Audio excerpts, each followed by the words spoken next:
Hello there. This is Heirs to the Kingdom channel. And today's lesson we're doing chapter 2 of Joel. And today's lesson is pretty straightforward reading, but we're going to be hearing about our times in here. The times of Jesus and what's going to come after he walks the earth. If you're new to this is a Bible study channel where I'm going through the King James Bible in order, and we're currently in Old Testament. We're finding the parts that apply to us today, which parts don't, which parts the law in the first covenant versus the second. And we're finding all the prophecies in the Old Testament that are going to come true in the New Testament. And then after the New Testament, which is what we're under today. But, we're still, 2,000 plus years after the writing of, the books of the New Testament. Now, I noticed that if you are a regular follower of this channel, then this is being posted very late. I've been very busy day. Almost forgot about this. It's almost midnight here, so we're almost, Sunday. We're almost Saturday instead of Friday. So, there are 32 verses in chapter 2.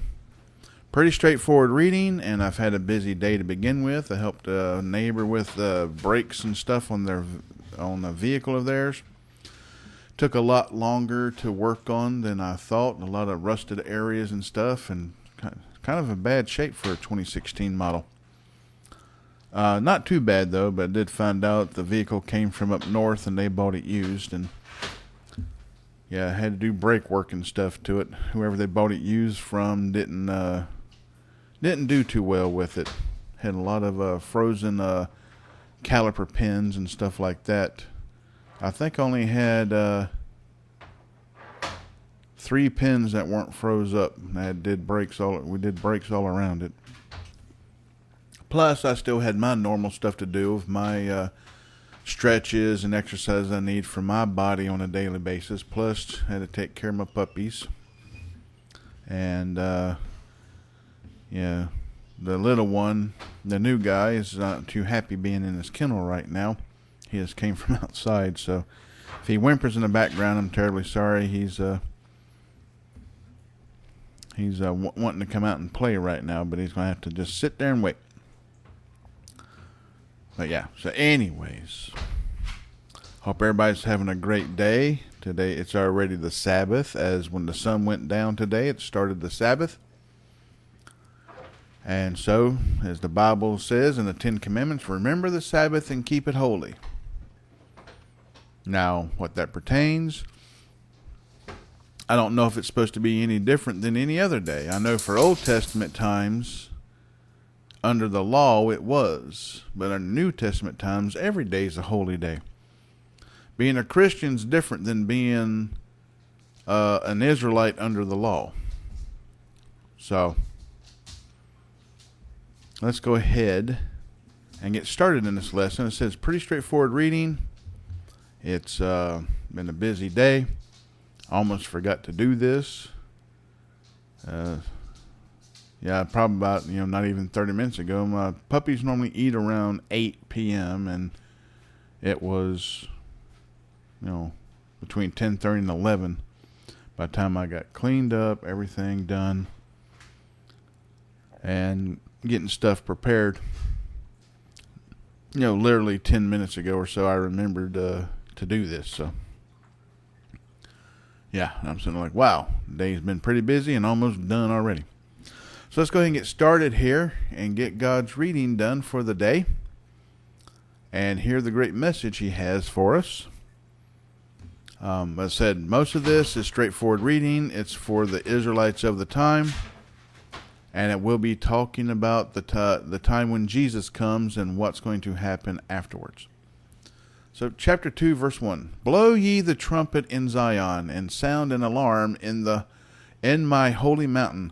Let all the inhabitants of the land tremble, for the day of the Lord cometh, for it is nigh at hand. Now, the one thing being straightforward reading, this is also talking about after, a lot of this is talking about after they come back into the land and the land's made new, after their servitude in Babylon and other nations. So, verse 2. A day of darkness and of gloominess, a day of clouds and of thick darkness, as the morning spread upon the mountains, a great people and a strong. There hath not been ever the like, neither shall be any more after it, even to the years of many generations. A fire devoureth before them, and behind them a flame burneth. The land is as the Garden of Eden before them, and behind them a desolate wilderness, yea, and nothing shall escape them. The appearance of them is as the appearance of horses, and as horsemen, so shall they run. Like the noise of chariots on the tops of mountains shall they leap, like the noise of a flame of fire that devoureth the stubble, as a strong people set in battle array. Before their face the people shall be much pained, all faces shall gather blackness. They shall run like mighty men, they shall climb the wall like men of war, and they shall march every one on his ways, and they shall not break their ranks. Neither shall one thrust another, they shall walk every one in his path, and when they fall upon the sword they shall not be wounded. They shall run to and fro in the city, they shall run upon the wall, they shall climb up upon the houses, they shall enter in at the windows like a thief. The earth shall quake before them, and heaven shall tremble. The sun and the moon shall be dark, and the stars shall withdraw their shining. And the Lord shall utter his voice before his army, for his camp is very great, for he is strong that executeth his word. For the day of the Lord is great and very terrible, and who can abide it? Therefore also now saith the Lord, turn ye even to me with all your heart, and with fasting, and with weeping, and with mourning. And rend your heart and not your garments. And turn unto the Lord your God, for he is gracious and merciful, slow to anger, and of great kindness, and repenteth him of the evil. Now this is, 12 and 13 is, could easily, and is, used today. Continue on to 14. Who knoweth if he will return and repent, and leave a blessing behind him, even a meat offering and a drink offering unto the Lord your God? Blow the trumpet in Zion, sanctify a fast, call a solemn assembly.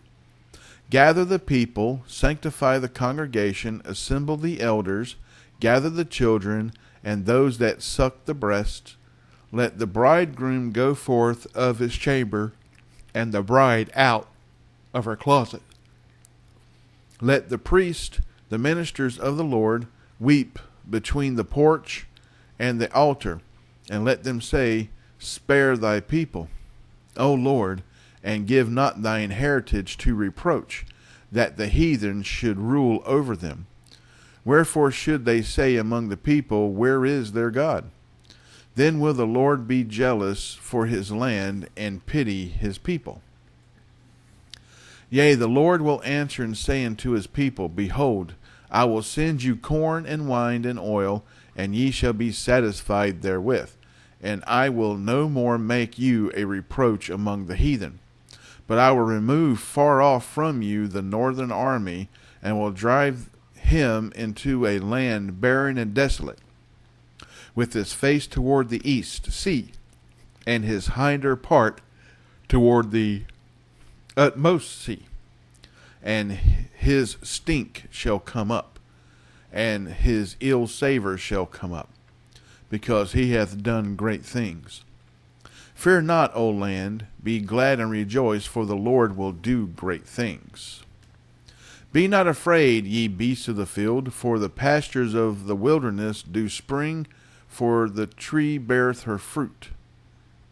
I'm sorry, there was a comma in there, I missed that. For the wilderness do spring, for the tree beareth her fruit. The fig tree and the vine do yield their strength. Be glad then, ye children of Zion, and rejoice in the Lord your God. For he hath given you the former rain moderately, and he will cause to come down for you the rain, the former rain and the latter rain in the first month. And the floors shall be full of wheat, and the fats shall overflow with wine and oil. And I will restore to you the years that the locust hath eaten, the cankerworm and the caterpillar and the palmer worm, my great army which I sent among you. And ye shall eat in plenty and be satisfied, and praise the name of the Lord your God, that hath dealt wondrously with you. And my people shall never be ashamed. And ye shall know that I am in the midst of Israel, and that I am the Lord your God, and none else. And my people shall never be ashamed. And it shall come to pass afterward that I will pour out my spirit upon all flesh. And your sons and your daughters shall prophesy, your old men shall dream dreams, your young men shall see visions. And also upon the servants and upon the handmaids in those days will I pour out my spirit. So this is talking about, what times we're in now. But it is talking about, says, and it shall come to pass afterward. It's talking about when Jesus comes and lives on earth, and dies for all mankind's sin, that all now may come to the Lord. But let's continue on and finish this up. Verse 30. And I will show wonders in the heavens and in the earth, blood and fire and pillars of smoke. The sun shall be turned into darkness and the moon into blood before the great and terrible day of the Lord come. So this is also talking about, from the time between Jesus walking the earth and Jesus' second return. And last verse. And it shall come to pass that whosoever shall call on the name of the Lord shall be delivered. For in Mount Zion and in Jerusalem shall be deliverance, as the Lord hath said, and in the remnant whom the Lord shall call. So yeah, 32 is a whole lot, verse 32 is a whole lot better to live under the Lord instead of the law, all the sacrifices and all this and all that. People of the time probably thought that this chapter would mean in their lifetime, and they didn't really understand that it would be thousands of years later before this would come to pass. But God's time frame is his time frame, not ours. And that's the end of the lesson. Like I said, it's a pretty straightforward reading. I'm a little tired. I already yawned a few times. There was one of my other dogs is out there. They got sirens going on. So I already heard some earlier. That's the only time he gets like that. It's when there's sirens about. So I'm sorry if you hear that. I'm pretty sure the microphone's picking it up. Can't keep that one quiet. That's a Great Pyrenees. He's a big boy. He's over 100 plus pounds. Big time protective dog, but also he's just a cuddle bug at the same time too. But yeah, anyways. I'm going to go ahead and end this lesson here. I said pretty straightforward reading. If there was much to talk about, my brain's not fully functioning because I have been busy all day long. And so I'm a little tired. Like I said, I almost forgot about this, and the Lord reminded me, says, hey, what about me? And I'm like, oh, yeah. Sorry. Yeah. Be a little bit more helpful if I had a wife in my life, but can't find any honest, good Christian women no more. So I don't get a wife. I don't get no help in life. I dang sure ain't taking a worldly woman as wife. I've done that before. That does nothing but bring problems into your home. But anyways, remember to pray. Pray for the lost. Pray for the found. Pray for yourself. Pray for others. Pray for the world and the people in it. Pray for societies. Pray for godly governments. The way the Bible speaks, it ain't going to happen. We can still pray for it, and we might be able to save a few before it's too late, and that's the whole thing. The Bible already says we're not going to be able to save the majority. It's not going to happen. The majority is going to serve Satan and not serve the Lord. Everybody wants heaven, but most don't want to do what it takes to get there. They don't want to accept the gift, and they don't want to change their lives. It's a sad thing that they think their sinful life is far better than a life of godliness and walking in the light of Christ. But there's some people you're just not going to reach all that well. That's why Jesus says, do not cast pearls upon swine. If they don't want to hear it, then move on. Find someone that does and help lead them to the Lord. So, like, subscribe if you want to. Share this or teach your own, whichever way you want to do it. But let's share the gospel. And remember, this is not our end. We're just passing through. So, until next time, God bless, good night, and goodbye.